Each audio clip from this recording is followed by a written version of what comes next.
Welcome to Inking Me on episode 5, Found Family with Sill Bihagia.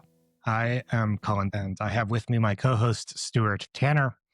Today we're delighted to introduce Sill. Sill is an author of adventure fiction, speculative fiction, and very dear to my heart, the cross of science fiction and fantasy, where we get to really explore just everything that speculative fiction has to offer. Her book, Red Demon, is also a romance, although you wouldn't know it for the first 50%.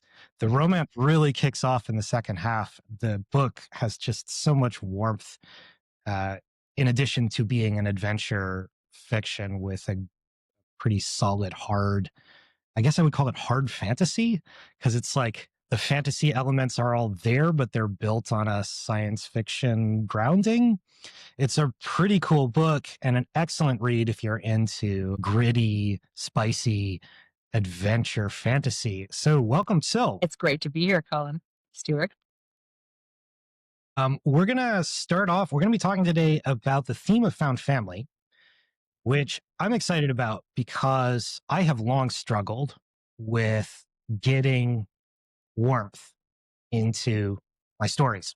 They have a tendency to veer to the gritty, which is familiar to the cyberpunk genre. But what your book does that I greatly admire is invite the reader into this.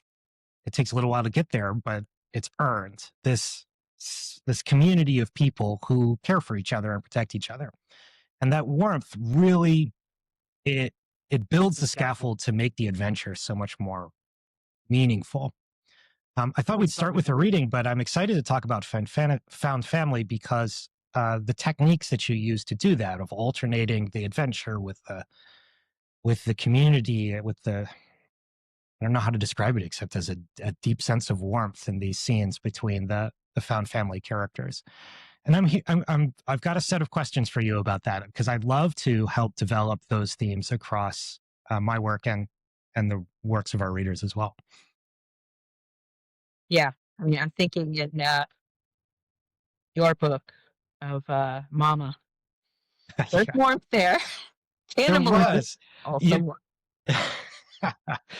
You mentioned Mama Teeth from Inhuman. Yeah, a very minor character. She stuck with me. I think that book would be a lot better if it had been less of a minor character, frankly. So that's a lesson that I've drawn from reading your work, actually. So why don't we start with a reading? I'd love to hear an example. Okay. Yeah. So just a little background. The book is about the lone survivor of a massacre and the genetically enhanced immortal who spared only him. So at this point in the story, yeah, the first chapter's up on my blog. I'm not going to read from that. But this part in the story, Jesse, our main character, has been alone in the forest, 14-year-old boy, for about 6 to 8 weeks, and he's been on his own. He feels like there's an enemy. He doesn't have anyone to trust. The only town he has found of his own culture was also destroyed. So he's learned by this point to walk into not quite an enemy culture. It was an enemy culture 100 years ago. They're technically integrated, but there's a lot of distrust and hostility at this point. So Jesse knows the basics of the language at school, but he doesn't have trust for these people, and he believes they might be the source of the attack. But yeah, he's gotten past that because he needs to go into these towns to stay alive. He's been trading things he gathers in the forest. He has a routine going on to get through the winter alone as a teenager. A little bit of a My Side of the Mountain vibe. I kind of liked that passage. The surviving in the woods. Sill put a lot of genuine woodcraft into that section of the book, even though it's a pretty minor section of the book, but it was cool. Yeah. I mean, okay, Colin, we discovered we've had a lot of things in common that we just sort of find out. Like, I grew up next to a forest. Have you? Well, mostly no. I'm a city dweller, but I did spend one formative year living in Colorado and I've done a lot of backcountry woods training in my summer camps. Okay. So there had to be something. All right. Okay. So do you want me to get started? Yeah, go ahead. Okay. I walked towards the open air market that I'd learned would always be in the center of an Osri town. The scent of spices mingled with the earthy aroma of freshly baked mushroom and short grain bread as I passed the first booth, a smell that made my stomach rumble with hunger. Aiden, that's his brother, he's dead, used to hate mushroom flour, even though the Osri staple was too affordable to ignore. I'd since learned to love it. The Osri cooked it much better. Children with sun-kissed skin chased each other through the square as I laid out my blanket and wares on a clear patch of grass, their laughter oblivious to the death of my Shaitan kins in villages to the south. Their parents mingled between the stalls. I should start here. I sat next to I sat down next to my little baskets of mushrooms and berries. A middle-aged woman with dark hair caught my eye, approaching until her ringed eyes noted the pale green of mine. I kept my head high as she took a moment to look me over, frowning in suspicion. I just smiled as she kept walking. A shadow blocked the sun. Black wings stretched before me, suspended in the sky. The huge raven descended in front of me, with unsettling silence, resting at my feet. The beast that hopped onto the edge of my blanket was as large as a house cat, and it cocked intense black eyes at me, sizing me up as if I were prey. It let out a dry, guttural caw, loud enough to echo through the market. Its feathers gleamed green and blue and violet as it turned to fixate on a plump strawberry. With a snatch of its sharp beak, it unfurled massive wings, and I felt the beat of the air against my skin as it launched. I swore under my breath when the raven arced around the market rather than fly away. It dipped again to fall on a shoulder I recognized as Chaitin Sa. For a moment, I couldn't breathe. It wasn't her. I had to repeat that to myself. The Shaitan Sa man had the same yellow-green eyes etched with the strength of the cold void, the same grace as the woman who had killed my brothers. He stroked a gentle hand over his bird. Spiky red hair, bronze skin, and clean full armor, colored black and shimmering like the feathers of his pet. The queen's sigil on his armor wasn't enough to keep my blood from turning thick in my veins. He wasn't alone. A ripple of silence spread through the sparse crowd as a unit of Sahar soldiers strode through the market in the traditional red. The Chaitan saw at their center, black insignia of Azara's introgression tree on each soldier's shoulder. These were people I could trust, those who gave their lives in service of the empire. And two Osri soldiers strode among them with the same confidence, a testament to how much Queen Azara had done to bridge the divide between our cultures. I reminded myself to stop staring like an idiot. This was what I was waiting for. Steeling myself as I jogged toward them, my voice crashed with them. Excuse me. A few heads turned, but not the Chaitan-Sas. I focused on the soldier with the most detailed uniform, a captain probably. A gruff man with tawny skin and a jagged scar across his lips. Excuse me, sir, I said after clearing my throat. Do you have any news about the attack down south? Because the Chaitan-Sa's eyes whipped me, the same inhuman motion as the woman who killed my brothers. I felt burned under his gaze and stopped talking. Beside him, the scar-faced captain moved his hand ever so slightly to the shining blade strapped across his thigh. He brought his hand back, forced to smile. I felt wary eyes on me as the surrounding crowd stopped to listen in. Which attack do you mean, friend? The captain asked. Voice rough as gravel. Which village? My heart pounded as the gruff response. Their eyes were all narrow with suspicion or darting onward, perhaps annoyed. I was someone who it was their job to protect, someone they failed to protect. I have some friends in the bend, spread about, I said, deciding not to risk the full truth out in the open air. Most of the harsh soldiers appeared to relax, but not the Chaitan-Sa. I felt the eyes I refused to meet burning into my face. Do you know who killed them? Are the attacks still happening? I swallowed the lump of fear in my throat. A grim silence descended. The captain's curt nod, sharp as a knife, confirmed my worst fears. How do you know so little? The Chaitan-Sa's voice was deep, piercing. I should have done voices. I don't venture into town much, I said, still unable to meet his eyes for more than a moment. The captain clamped his mouth shut and looked to the Chaitan-Sa. Shall I handle this for you, Major Mohako? The Chaitan-Sa, Mohako, I guess, took a moment before he tore his eyes away from me. Yes, please, Captain Havoc. He started walking away. Meet us in the temple. Ren, stay with your captain. Yes, Major Mohako, the captain said, in unison with the Osri Lieutenant Ren, a woman with straw-colored braids. Thank you for staying to talk, Captain Havoc, I said, heart pounding. I'm worried my friends might be dead. Captain Havoc furrowed his eyebrows. It's possible. The rebels have hijacked quite a bit of tech in the Shaitan settlements. Communication is limited, but the temples are tracking casualty list. I tried to hide my frustration at how incomplete that explanation was. What can you tell me? Only what any temple bulletin could. Every Shaitan town south of the Noe Bend was hit by rebels now in some capacity. Same bioweapon as the first attack in Crofton. Crofton, my town. What bioweapon? Why? The captain considered, looking as if I had asked him to choose what to have for lunch. Where did you say you were from? Where did you say you were from, friend? Ren adjusted the pin in her hair that held her braid tight to her head. I go, knowing the townspeople were listening too. Can we talk in private somewhere? I live in the forest, just out of the loop. I've never seen you before, Ren said. The crowd whispered, but I didn't dare look up. Captain Havoc frowned at his colleague before looking back at me. All you need to know now is the rebels are spreading a disease.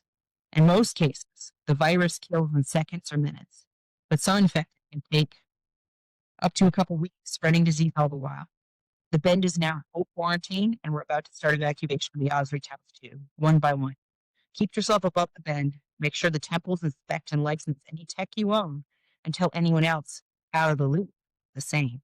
He put a suspicious stress on the out of loop part. I made every effort to clear my thoughts from my face. Could there really be a disease that kills people in minutes or seconds? I thought of the bodies in the market, still holding their coins in their hands. And what of the red demon? I'd seen her kill my brothers, but they never mentioned her. Did they really know what was happening? Fuck. My thought raced in circles. Maybe the truth was much worse and they just weren't going to tell me. You should check bulletins at the temple to stay informed, and you can inquire about your friends there for the usual search fee. The captain shifted on his feet, looking towards the direction the Shaitan's major had gone. Will the temple tell me what happened to them or whether they are alive? I let too much anger into my voice. As the silence drew on, I did my best to hide my panic. They'll tell you anything to share, the captain said, saluting. I'm sorry for your loss. I didn't push further to ask about the red demon. They were already walking away. But as I moved to head back to my blanket for wares, the Osri soldier called back. Don't worry, friend, she said in fluent Shoten, her voice softer than before. The queen will ensure justice, as will Major Mahakal. She emphasized the titles with a reverence that seemed to warm her, make her stand taller. Just get your information from the right place. The less gossip going around, the better. Ren gave me an Osri salute, touching above her mind, her mind heart. Before extending her hand out to me, I saluted back, and she turned to follow her captain. I studied the other soldiers' backs as they walked away. The ground beneath my feet seemed to crack and shift as I retreated to the meager wares on my spread blanket. Whispers clung to the air of the market like the tail end of a storm. A few in the crowd stared at me, their eyes darting away when I looked up. I was still mulling over what I'd learned when a shadow fell across my little bundles. I looked up to find an Osri boy about my age, tall, with the quiet intensity of a watchful cat. Something about his demeanor held a depth that reminded me with a pang of Aiden, even if he looked nothing like him apart from some curls in his dark brown and sun-kissed hair. His skin was a shade darker than mine, and his amber eyes twinkled at me with gold-flecked centers. He shifted nervously, fingers plucking at the hem of his cloak. Those look good, he mumbled in Shaitan, his voice soft, hesitant. They're sweet, I replied in Osrig, yanking a smile to my lips. Just picked this morning. He picked out a small basket of the plumpest strawberries and handed me a few coins. The juice stained his fingers as he picked the ripest one and tasted it. He offered me a shy nod. I smiled. I heard what you said to the soldiers, he said, just above a whisper. My smile faltered. I glanced around, masking my apprehension. Heard what? About the attacks, he said, his gaze unwavering as it met mine. It was your family, wasn't it? Siblings or parents, not just friends? He spoke the last part in Shaitan, making sure I understood. Shaitan has a word for kin, but not family. A lump formed in my throat.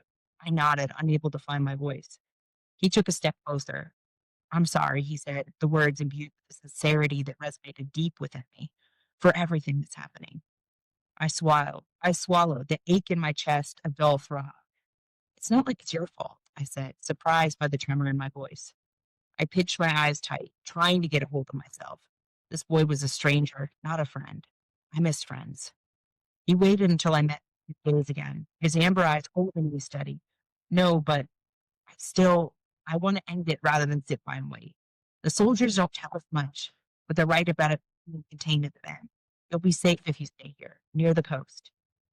A moment of silent communion passed between us. I didn't need to stay safe. I wanted to end this too. He leaned in. I think the rumors are right. It's ghosts in the bed. Ghosts?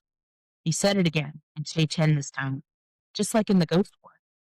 I see, I said, my heart pounding. That's what the Osri called the war between the Shaitan and the Osri a century ago.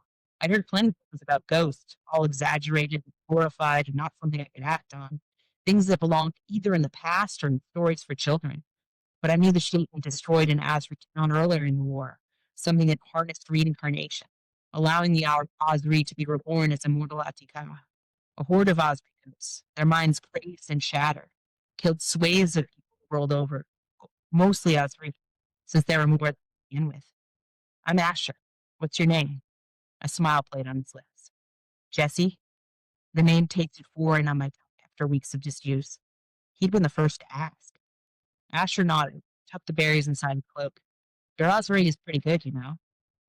Don't you Osri believe it's wrong to lie? I asked with a wry smile. I found it impossible not to warm up to him. He gave a non-committal gesture, borrowing Aiden's smile again. The only Austrian in my town was my school teacher. I honestly never thought I'd use it with anyone else. Asher hubbed, a bright sound that warmed the air between us.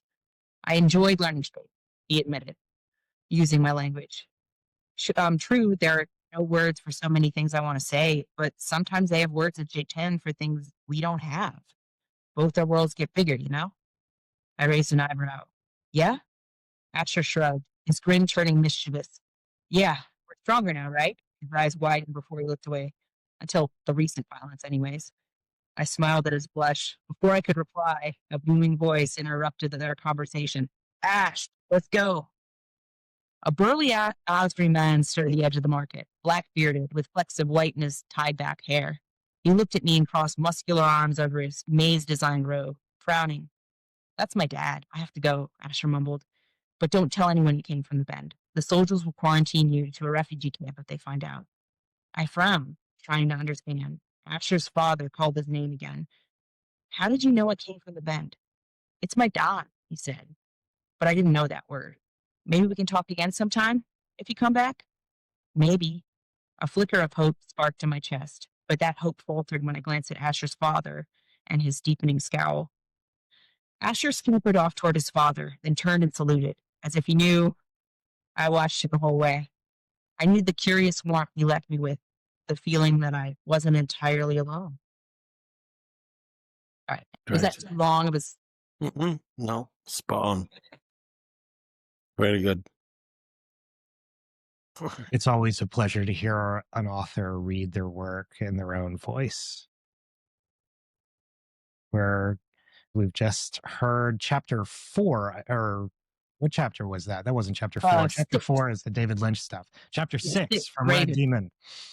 A very excellent action adventure with a pretty spicy romance that kicks off in the second half. And our theme for today is found family. Stuart, did you have any questions you wanted to start us with? Well, in terms of talking to a, a theme of found family, maybe we can expand on what we mean by that and how that is featured strongly in your work. Like a warm glow, that's there, which is a real quality, which doesn't always a quality that you come across, obviously, there's a broad spectrum of speculative fiction in terms of its emotional tone, from very dark and cold to warm and bright. But there's a real sort of warmth in your work, which is at the center of it, which we, talk about in terms of found family. as being a powerful theme within the work. So, but perhaps we could expand on what we mean by that and how central it is to the work. Okay. All right. A friend of mine years ago told me your best friend is the friend whose couch you crash on when you get divorced. Like family are the relationships that stay. I mean, like I have a very good relationship with my husband. I expect to have that relationship the end of to the rest of my life. But, that's not a guarantee. Like, what? Yeah, 50% divorce rate. Like that's not always how it ends. But yeah, family always stays. And some of us aren't born with a family that stays. Some of us have to build that and have to create that. We have to fight for it. Especially, I think, in the LGBTQIA community, that is especially true. Yeah. I You're mean, not like, necessarily born with the family that is your family. yeah, absolutely. Yeah. So like my book is dedicated. Actually, let me just. I don't want to get the words wrong. To everyone who must choose between white lies and uncomfortable truths in response to casual questions. Oops, and I did pretty artwork. Yeah, I mean, I think the people who need found family, like in real life, we tend to recognize each other. We tend to. That's true. Wait a Yeah, minute. Oh no. I don't want to like keep in relationships for people who have like solid families. Like my husband is someone who has like great relationship with his family. They chat every week.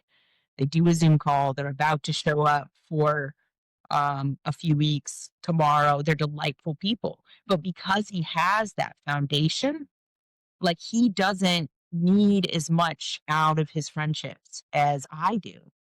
I've learned. Like he can text his friend a couple of times a year. He's good. Like he'll have a real conversation, but he doesn't like need it.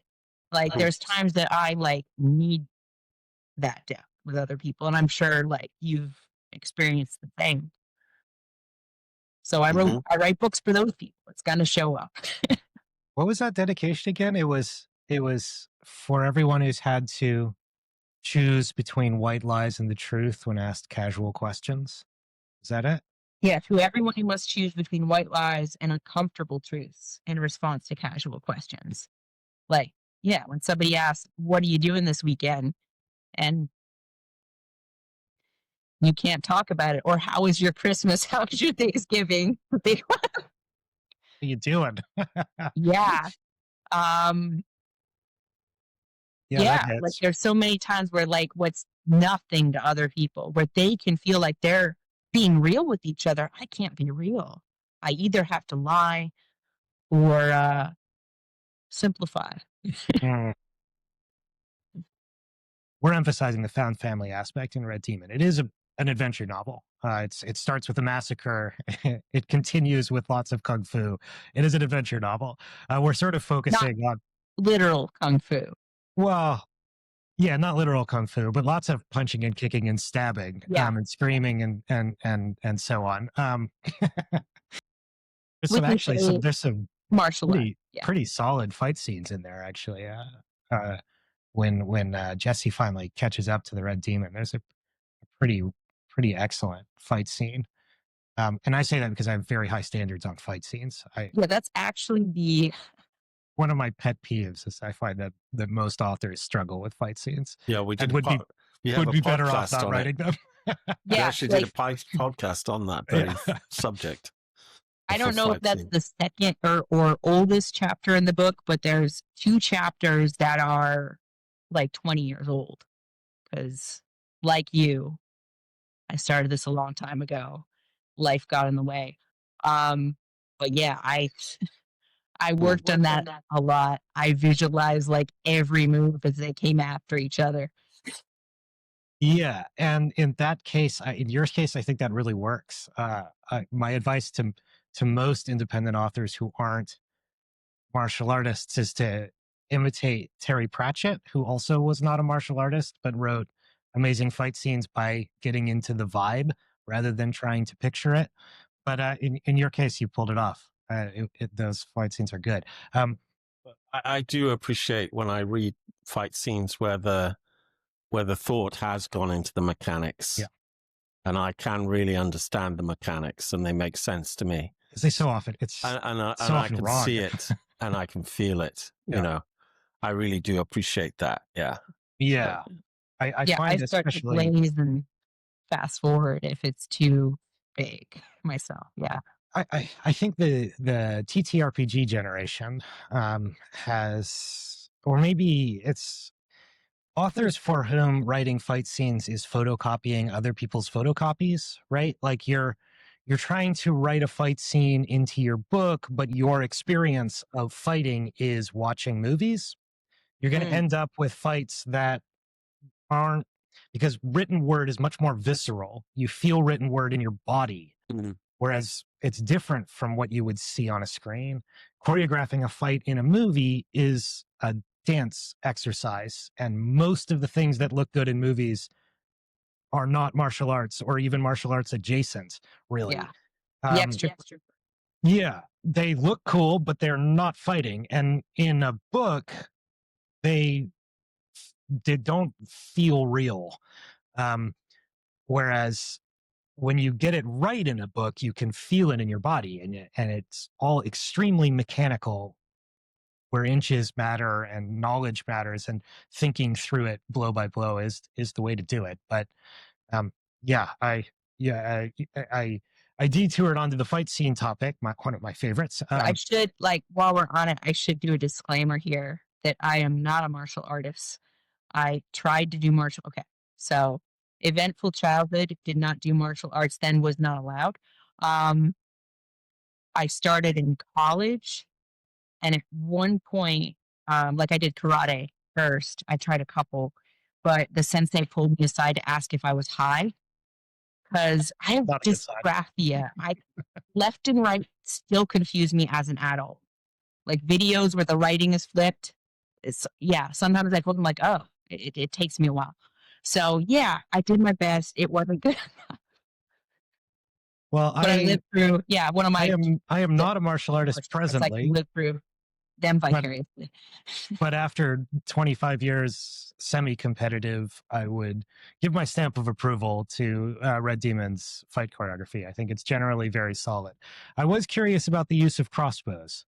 I wasn't sure why they were using crossbows. That was my martial arts brain sticking out, being like, why not guns? Okay, I can get into that for sure. So it's not on the topic of found family, but No, it's not. I quit. Yeah, so the Osri culture, they don't believe there's very limited circumstances where you can take the life of another person. And pretty much the only one is if you label that person as irredeemable, as a demon. Remember that. Yeah, the title Red Demon, like that's where it came from. Sa, like the Shaitan Sa, that Sa means demon. So, yeah, I'm not going to get off track, but yeah, because of that, they, weren't running around with guns. It runs contrary to the religion. And even in the circumstance where you take somebody's life, you have to be close enough to look them in the eye.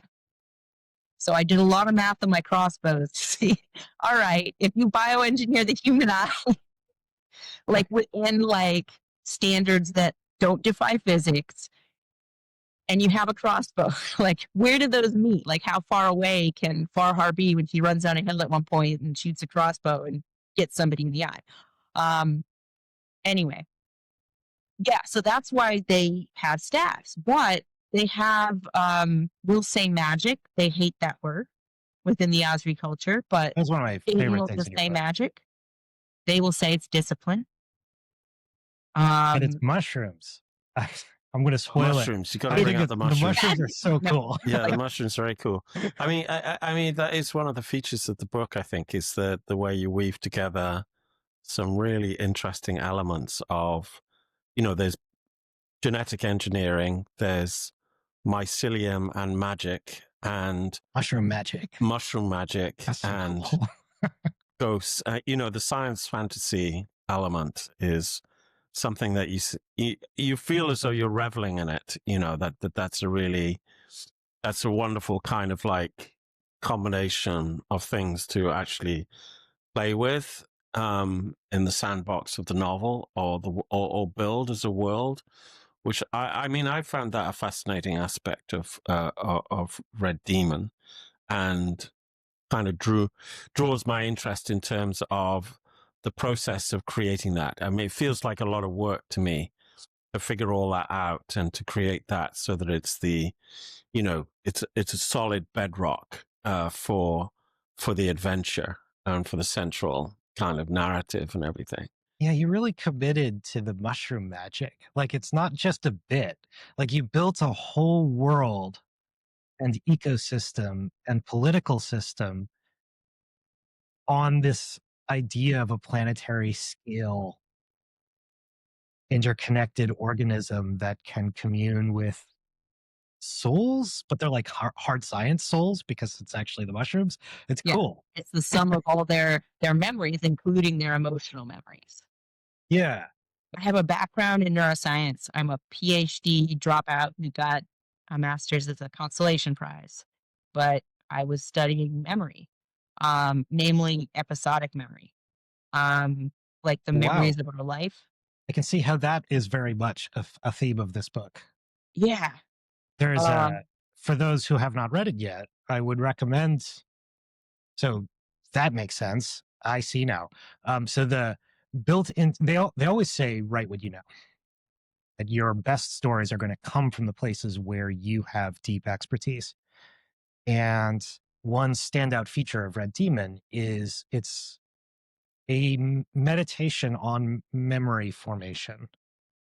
And it talks a lot in many different ways and through many different metaphors about how memories are formed and what they mean. The main character loses his, I mean, it's not a spoiler, it happens in the first couple of pages. Main character loses most of his family, and then has to find a new one. And the initial villain, the Red Demon, has no memory formation capability.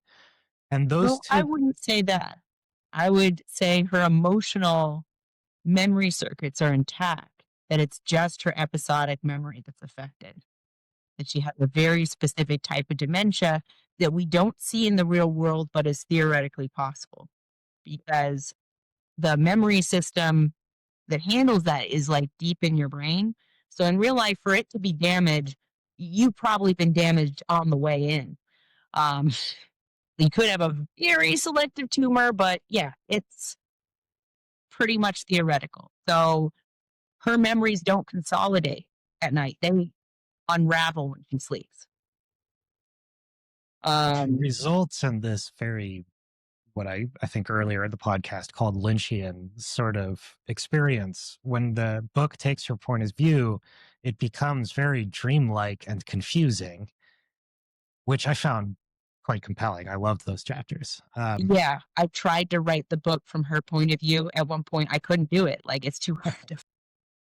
That would have been a big ask. And that, yeah, just the first small chapter, I had to rewrite that so many times where it was just confusing enough to be compelling and not using just too confusing. So you come to that from a neuroscience background. So you were really meditating on questions of memory formation for years before you set them to this page. Yeah, and that's where the mushrooms come in because it is all connected. Bring in the mushrooms. Okay, so we have I think 97, maybe they found another one, neurotransmitters. Mushrooms have a lot of the same ones. Like they communicate the way our neurons do, sort of. So if you were going to take human memory and all its messiness and complexity because like AI, it's not messy and complicated, which has its pros and cons. And we think more about the cons as writers. But yeah, I don't think you could do it. But if you wanted to replicate like a human mind, I'd start with mushrooms. And I'd like that become actually a focus of research in the future that right now that I'm following very closely because they're making it real. But It is which often is said that the brain fun. has the consistency of a mushroom. What's that? It's often said that the human brain has the consistency of a mushroom. I have not heard this before.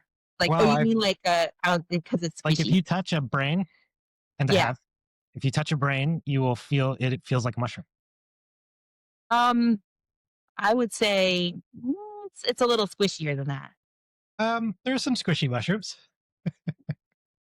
Okay, maybe like witch's butter Interesting avenue of because exploration. it's Yeah. like Jello that isn't. Yeah, it's pretty it's much like a Jello. Jello mushroom. It's like a Jello mushroom. Yeah, it's like a slightly rotten mushroom. Okay. It's on the brain and the mushroom, partly. There's a little bit of a spectrum in both. But people you certainly have to harden it to take it out. I mean, okay, we're getting off track. Yeah. Once it's getting the formaldehyde, it starts to harden up. Yeah, there you go. No, I love the idea of mushrooms as a medium for a hard science religion. That was the idea of a hard science religion was something I was kind of playing with in Human in my book. The idea of using technology to make a measurably real a scatological like religion, like you have a destiny of the soul that's real because you've built it.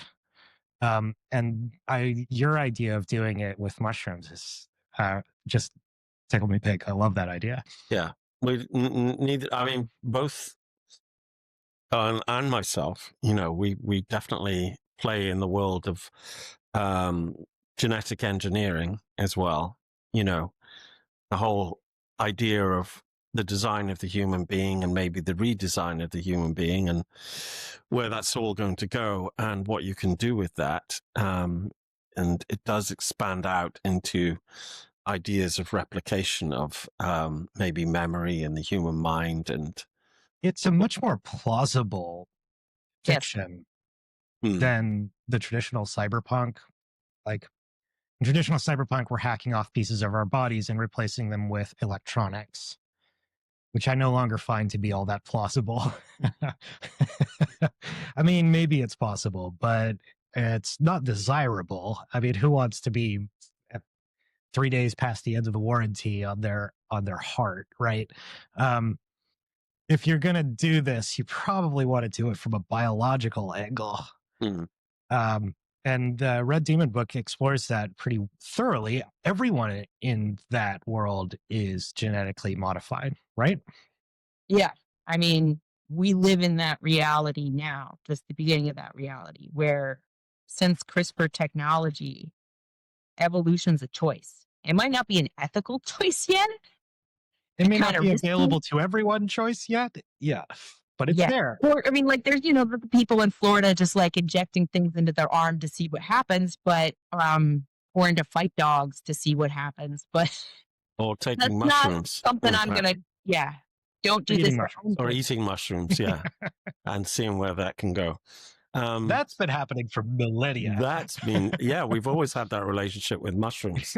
It's been there for a very, very long time. CRISPR is new. Maybe you can't rule out there's some shaping of the human mind or physiology even from those relationships over a long, long, long time. I imagine they go back, way to when we were walking about hundreds of thousands. I mean, what were they doing in the caves at La Croix, right? Yeah, right. Clearly, they were doing something.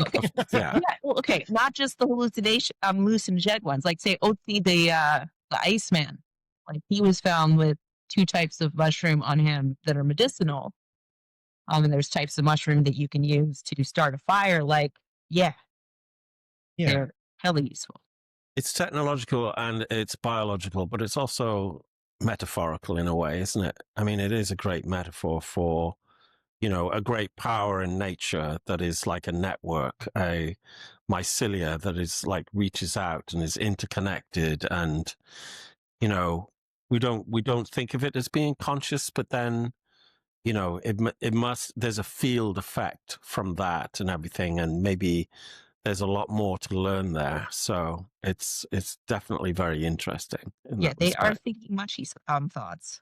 Maybe simple thoughts, but yeah. Stuart, you pointed out that the mushrooms make a great. So the Stuart, you described mushrooms as an excellent metaphor. One of the things that I think it makes a great metaphor for is social connection and network. So the mushroom is a literal social connection network, but humans operate along a very similar axis. We thrive in community and we require communication. And so you get a pretty good metaphor going when you're using it for like the magical basis of a resistance movement against the empire, because that social network in humans, in Red Demon, the rebels who live on the planet who are fighting the colonial empire influence use mushrooms as a source of magic, but also as the basis of their sort of religion. The mushrooms recycle their memories into reincarnated bodies and many other things, much of which is hidden from our heroes because they don't do the magic themselves. But um, but I think that's a great metaphor, because the thing that we need, I think, to resist or to decolonize ourselves uh, is a stronger social network, the same kind of social network and communication that the mycelium sort of is a great metaphor for.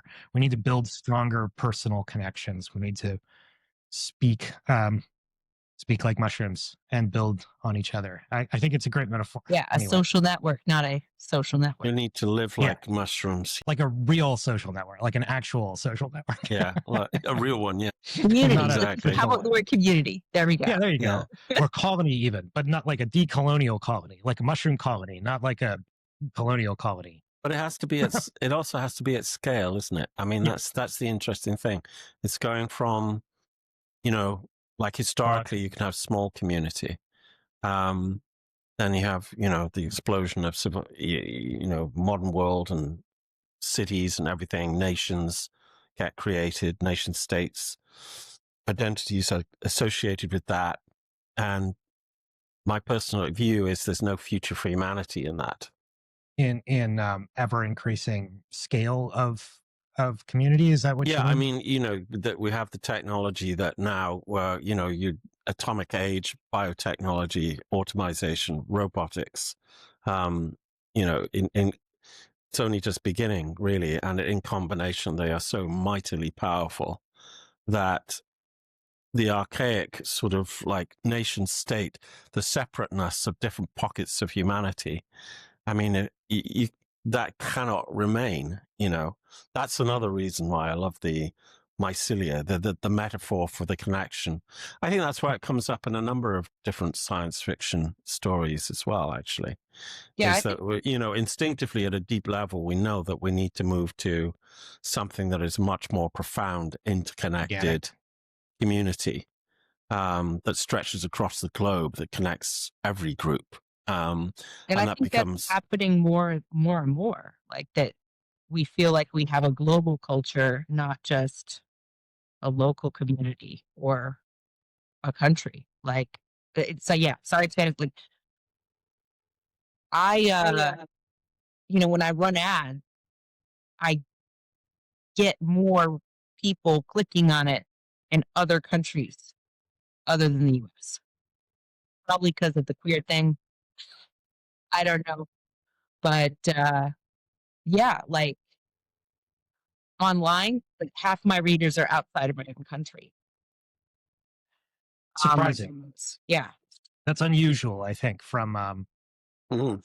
an indie author metrics perspective. I can only speak from the limited window I have among my own community of authors, but I think that's a little bit unusual. Yeah. Yeah. Yeah. Maybe it's I'd just how I say. set things up. Like, because, you know, I have a background in data analytics. So I've tried to push my book into these other markets and make connections there. I'm not in a bookstore in any other country that I know of. Maybe I am, but yeah, I know I'm not in Canada. They all turn me down. Anyways. But it is available, I guess, to our Canadian listeners by order order from Amazon. Are you on? You're on. Um, you're not just on Amazon. You're wide, right? Oh yeah, if you're talking about listeners, listeners who want to listen to Red Demon, yeah, the audiobook starts production in April, so you can open it up to their listeners. That I will need people to listen first and give it a review. So if they go to my website at sillauthor.com and join my newsletter, that's the first place I'm going to announce it. To find people to get the audiobook for free when it comes out in June. But yeah, as of right now, it's just available in print and ebook. And you can buy it internationally. I don't know how competitive the price is in some of those markets because I'm limited to just the Ingram printer right now. I will try to find some cheaper printers in time, but for now, I got to keep writing. I got to keep pushing on. Yeah, yeah. This is the first book in a series. I'm looking forward to the second one. I feel like the first one, you did a good job of doing something that I often struggle with, which is starting with a fairly small story. In other words, it's kind of its own epic elements, but it's really just the story of Jesse finding his family and dealing with one specific agent of the problem. Like, we're not solving the problem. We're dealing with like one particular person who is a representative of the problem, uh, which gives the book a lot of time, I think, to linger one world, to build a lush world, to connect the audience with a diverse cast of characters. Um, and that maybe that's part of the answer to my initial question, my question on the theme, which is if I were coming at you to ask, how do I infuse my work with that found family warmth that you have captured in Red Demon? What advice could you offer? I don't know. Have lucid dreams with recurring characters. I'll do Feel my very best. good with you. Put them in there. Um, I'll do my best. I'm not the best at lucid dreaming. Maybe there's a mushroom for that. I don't know. There's probably a mushroom for that. We found your secret. It's mushrooms. That's what it is. uh, um, okay, let me mull on that a little bit. Okay, I'll say my earliest versions of the story or what I had in my head at the time I sat down and writing, I'll say Ash was more fleshed out than Mira. And Mira sort of came to me as I wrote, whereas I knew who Ash was. I mean, I didn't settle on his name till around the time I wrote the book. Um, okay. Funny anecdote. Baby names. I considered Asher, and my husband said, I think that just sounds like a name of a character in a fantasy novel. So I'm like, all right, fine. We could do that too. That's great. That's great. Love it. Yeah. Well, I hear you like, saying something. I think that kind of is an answer to my question, and I wonder if I've heard correctly.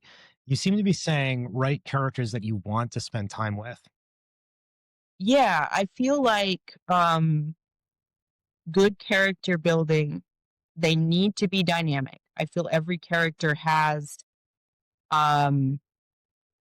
their own code of ethics might be a little too broad, but everybody's the hero of their own story, right? Everybody is consistent with themselves. And that should contrast with the other people around them. They should have flaws.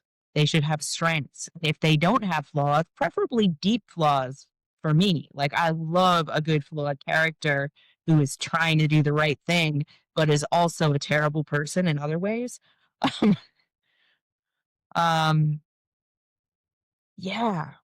Well, there's something that maybe comes out of that. Something that I certainly when I read material or in books or watch series or whatever, is I really hate it when all the characters always choose the option which is like not the simple, supportive, kind of warm, compassionate, or helpful response.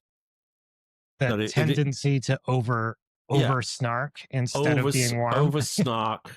always choose the option which is like, against the flow or against the character or negative or unhelpful. It's like, that's just not real life, that's not, I mean, yes, you can get characters ultimately, and maybe an antagonist perhaps, who's always going to do that to you. But otherwise, people don't do that. And sometimes they do choose the simple, helpful, compassionate, or warm response. Do you mean In their like absolute, villains in particular, or well, maybe not villains is oversimplifying, but I think I know what you mean, Stuart. I associate this, maybe I'm talking about a different thing, but I associate this with Buffy the Vampire Slayer. And I don't know why, and it might not even be justified because I've only seen that show by osmosis. But there's a school of thought in Hollywood where characters are mean to each other, and that forms the basis of your episodic plots. right. Characters should be nice. Like they have no reason to be mean to each other. They're friends. They're supposed to be helping each other. And then because somebody has a bad day or because the plot requires it, they say horrible things to each other for no reason. There you go. And that's the basis of the story. And like, it wouldn't be so, nothing would have happened if they hadn't.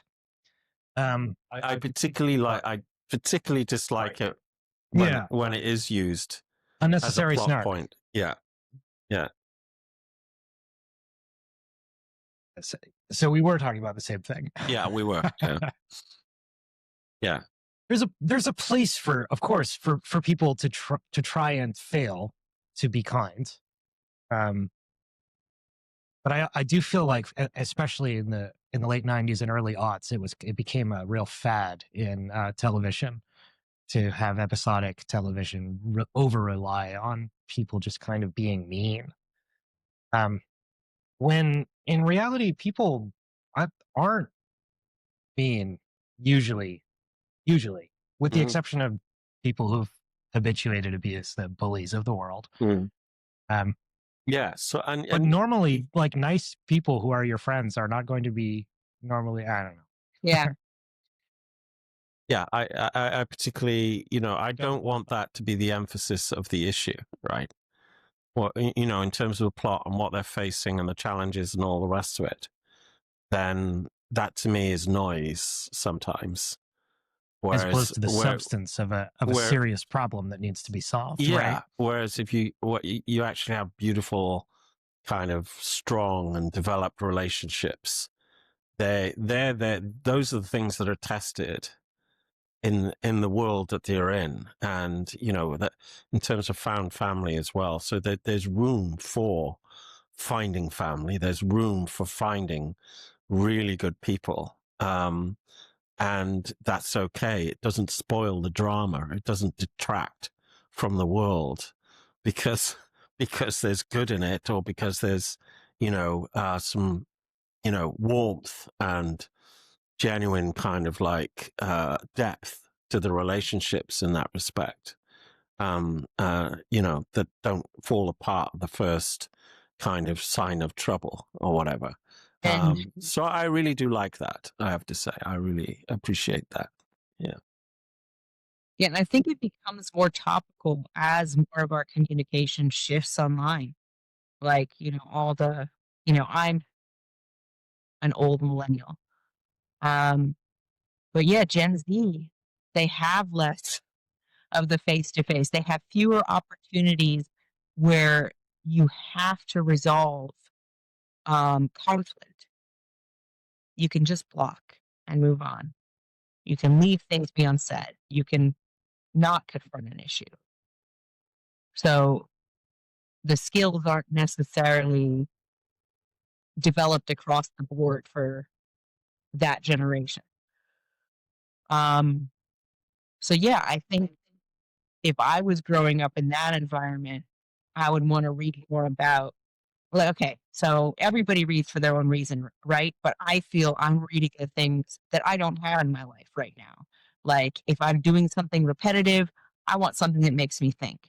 If I'm doing something boring, I'm drawn to that fantasy sci-fi, like something that will awaken the human spirit. Um, yeah. Awakening, yeah. I mean, that's wonderful. I mean, I can remember when I mean, maybe this is slightly aside, but I remember reading D.H. Lawrence, Women in Love, and some of his other works and stuff.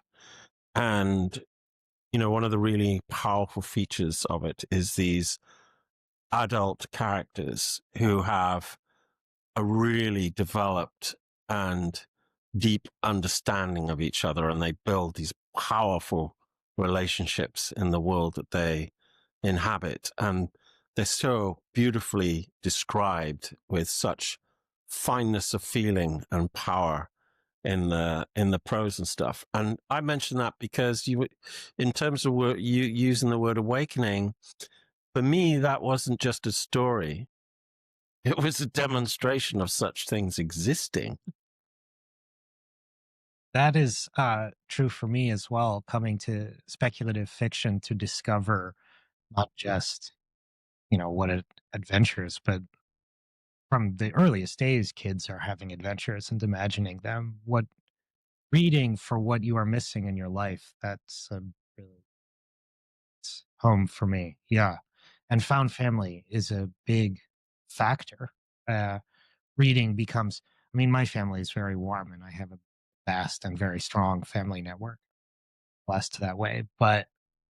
Uh, but you still feel that when you make the characters in books become real, they become what you need. I definitely think what you just said so really lands home when you're stuck in a exhausting job, you want something maybe a little bit repetitive and relaxing, like a procedural or a whodunit or a romance novel. When you are stuck in a really boring time, maybe you want ideas and new horizons and chat to be challenged. There's a lot out there, and there's a lot of room for everyone. Yeah. And I think that a little off topic from Tom Finley again, but um, not judging other readers. Like I met somebody where I explained what I was trying to do with Red Demon, and they're like, "Oh, I want, I'm looking to swap something more literary." And just like how they communicated that, it felt like, you know, they were looking down their nose a little bit. You Um, do get that in the speculative fiction world. mhm. You get looked down on sometimes. You just have to get on with it. Yeah, but I feel like, and I guess I could tie this into something. Uh, if you are reading literary where you're being like getting poetry every line and being punched in the face with the human experience, it's because you're at a place in your life where things are quiet enough for you to contemplate that. Some of us have already been punched in the face, so we're ready to read something else. And I don't think we can judge other people or other readers based on what they need to read at any given moment. We all get there in the end. We all Yeah, need We different all have the things. human experience. yeah, Yeah, yeah, yeah. Absolutely, absolutely. yeah, for sure.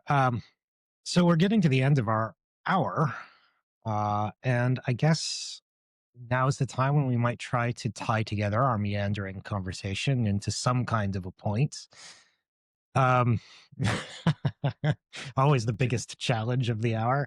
But this has been lovely. So we were going to try to talk about found family, and we have a bit.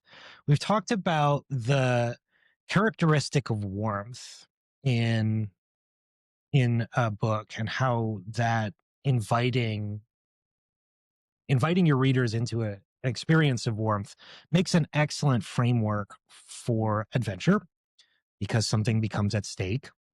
Um, and because it alternates the grittiness of adventure with something, it gives you a chance to relax out of.